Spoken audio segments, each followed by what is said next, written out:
Avengers end game के बाद आगे क्या होगा अवेंजर्स डूम्सडे में, ये बताता हूँ मैं आपको अपनी स्टोरी में। Please like and subscribe. Avengers end game के बाद दुनिया को लगा कि अब खतरे कम हो गए हैं, लेकिन असली तूफान अभी बाकी था। मल्टीवर्स में बढ़ती दरारें और समय की गड़बड़ियों ने एक नए और खतरनाक विलन को जन्म दिया, doctor Doom. Victor von Doom सिर्फ एक जीनियस साइंटिस्ट ही नहीं, बल्कि डार्क मैजिक का भी मास्टर था। उसका सपना था पूरी दुनिया को अपने नियंत्रण में लाकर एक परफेक्ट ऑर्डर बनाना। कहानी की शुरुआत न्यूयॉर्क में अजीब घटनाओं से होती है। आसमान में दरारें दिखने लगती हैं, अलग अलग यूनिवर्स के जीव और टेक्नोलॉजी पृथ्वी पर आने लगते हैं। सैम विल्सन, कैप्टन अमेरिका और ब्रूस बैनर इस खतरे को समझते हैं और नए एवेंजर्स को इकट्ठा करने का फैसला करते हैं। टीम में शामिल होते हैं Captain America, Sam, Thor, Spiderman, doctor Strange, Shang Chi, Captain Marvel, Antman और Black Panther Shuri. Doctor Strange बताता है कि इन दरारों के पीछे डॉक्टर डूम का हाथ है, जो मल्टीवर्स की एनर्जी चुराकर एक ऐसी मशीन बना रहा है जिससे वह समय और वास्तविकता को कंट्रोल कर सके। इस मशीन का नाम था डूम नेक्सस। अगर ये एक्टिव हो जाती तो पूरा मल्टीवर्स डूम के शासन में आ जाता। एवेंजर्स डूम को रोकने के लिए उसकी किंगडम लैटवेरिया पहुंचते हैं। वहां उन्हें पता चलता है कि डूम ने अपनी आर्मी के साथ कई वेरिएंट्स को कैद कर रखा है, जिनमें एक आयरन मैन वेरिएंट और एक डार्क डॉक्टर स्ट्रेंज भी शामिल था।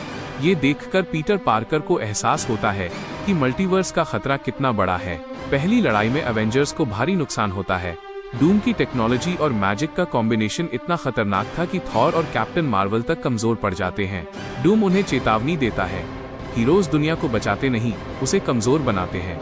मैं इसे परफेक्ट बनाऊंगा। हार के बाद टीम टूटने लगती है। तभी स्पाइडरमैन सभी को याद दिलाता है कि एवेंजर्स की असली ताकत उनकी यूनिटी है। ब्रूस बैनर डूम की मशीन को रोकने का प्लान बनाता है, जबकि शुरी एक काउंटर टेक्नोलॉजी तैयार करती है। डॉक्टर स्ट्रेंज मल्टीवर्स से कुछ वेरिएंट्स की मदद लाता है, जिनमें एक पुराना आयरन मैन एआई और एक शक्तिशाली स्कारलेट विच वेरिएंट शामिल होती है। फाइनल बैटल डूम नेक्सस के एक्टिवेशन के समय होती है।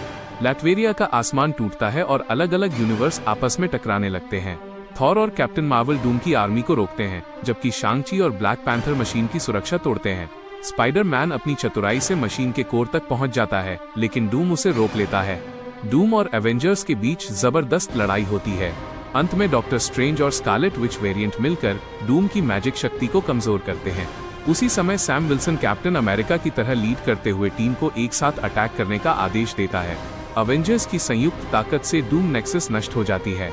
मशीन के टूटते ही मल्टीवर्स की दरारें बंद होने लगती हैं, लेकिन डूम गायब हो जाता है, ये संकेत देते हुए कि वो अभी भी जिंदा है। दुनिया एक बार फिर सुरक्षित हो जाती है और लोग नए एवेंजर्स को असली हीरो के रूप में स्वीकार करते हैं।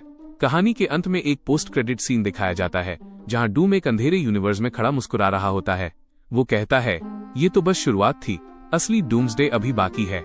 इस तरह अवेंजर्स डूम्सडे की कहानी एक बड़े मल्टीवर्स सागा की शुरुआत करती है, जहां अवेंजर्स को आने वाले समय में और भी बड़े खतरों का सामना करना होगा। अगर आपको स्टोरी पसंद आई तो लाइक एंड सब्सक्राइब करें और कमेंट में बताएं। अवेंजर्स डूम्सडे पार्ट 2 जल्दी आएगा।